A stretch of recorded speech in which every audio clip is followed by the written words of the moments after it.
साथियों नमस्कार। साथियों अभी तक आपने देखा आरसीएम के 21 सिद्धांतों में से 6 बेसिक देखे और 8 कोर स्टेप्स देखे जो आपको करने हैं। लेकिन अब हम सीरीज स्टार्ट करने वाले हैं 7 कार्डिनल्स रूल्स की, यानी वे काम जो आपको नहीं करने हैं। बहुत ही महत्वपूर्ण कदम है, बहुत महत्वपूर्ण सिद्धांत है ये जो 7 मैं आपको बताऊंगा। इसलिए आज हम पहला जो कार्डिनल रूल है उसे जानने वाले हैं। तो वो क्या है, सबसे पहले ये जानिए कि सिस्टम की पूर्वानुमति के बिना कोई भी नया तरीका ट्राई ना करें। यानी कोई भी नया तरीका आपके दिमाग में आ रहा है, कोई नया आइडिया आ रहा है, तो उसे सबसे पहले सिस्टम से पूछिए। सिस्टम क्या होता है, सिस्टम हमारे लिए सिस्टम क्या है। सिस्टम यानी अपलाइन, आपकी जो अपलाइन है आप उससे पूछिए कोई भी नया आइडिया आप क्या है। तो यदि आपके दिमाग में कोई नया आइडिया तो पहले आप अपलाइन से पूछेंगे, क्योंकि अपलाइन एक अनुभवी है, उससे पता है कि क्या चीज़ करने से बिजनेस बढ़ता है, क्या चीज़ करने से बिजनेस घटता है। उसने कई गलतियां करी है, उसने कई अनुभव प्राप्त किए हैं, इसलिए वो आपको अच्छे से गाइडेंस दे पाएगा। जैसे ही आपके मन में आइडिया आया आप उससे पूछिए। यदि वह हाँ कहता है तो ठीक है, यदि ना कहता है तो हाथों हाथ उस आइडिया को फेंक दीजिए, किसी काम का वो आइडिया नहीं रहेगा। इसलिए आप जरूर अपनी अप्लायंस से इस बारे में काउंसलिंग करें, कोई भी नया आइडिया था उसके बारे में काउंसलिंग करें, बहुत ही जरूरी है। इस बिजनेस में क्या होता है कि कई लोग डॉक्टर्स होते हैं, इंजीनियर्स होते हैं, या लेबर वर्क के होते हैं, डिफेंस वाले होते हैं, सिक्योरिटीज वाले होते हैं, अलग अलग तरीके के लोग आते हैं। वह अपने इधर के सिस्टम यहाँ अपनाने लगते हैं।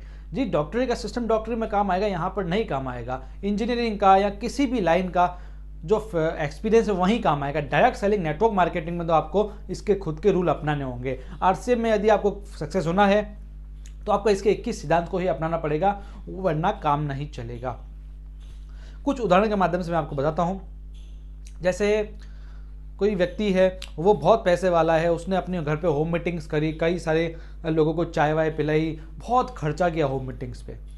लेकिन उसने सिस्टम से यानी अप्लायंस से पूछा नहीं कि क्या मैं इतना खर्चा कर सकता हूँ, उसने अपनी मर्जी से ही किया।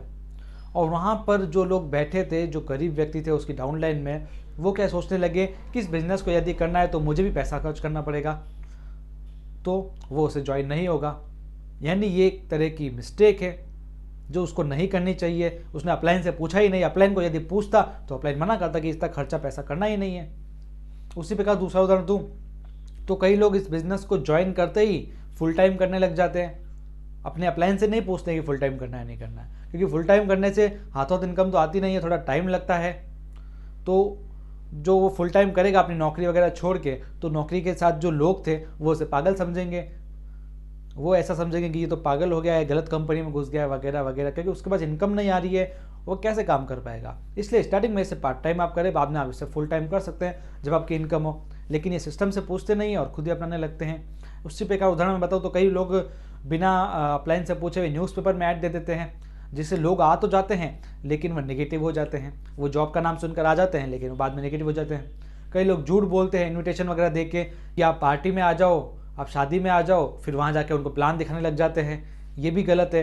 वो अपलाइन से पूछते नहीं है ऐसा करने से। अपलाइन से यदि पूछोगे तो वो मना ही करेगा, क्योंकि अपलाइन पहाड़ पर चढ़ा हुआ वह व्यक्ति है जिसे पता है कि रास्ते में कितनी कठिनाइयाँ हैं, इसलिए वह आपको ऐसी चीज़ों करने से मना ही करेगा। इसलिए आप अपने एक्टिव और ग्रोइंग अपलाइन से जरूर पूछ लीजिए जो भी आप नया तरीका आजमा रहे हैं।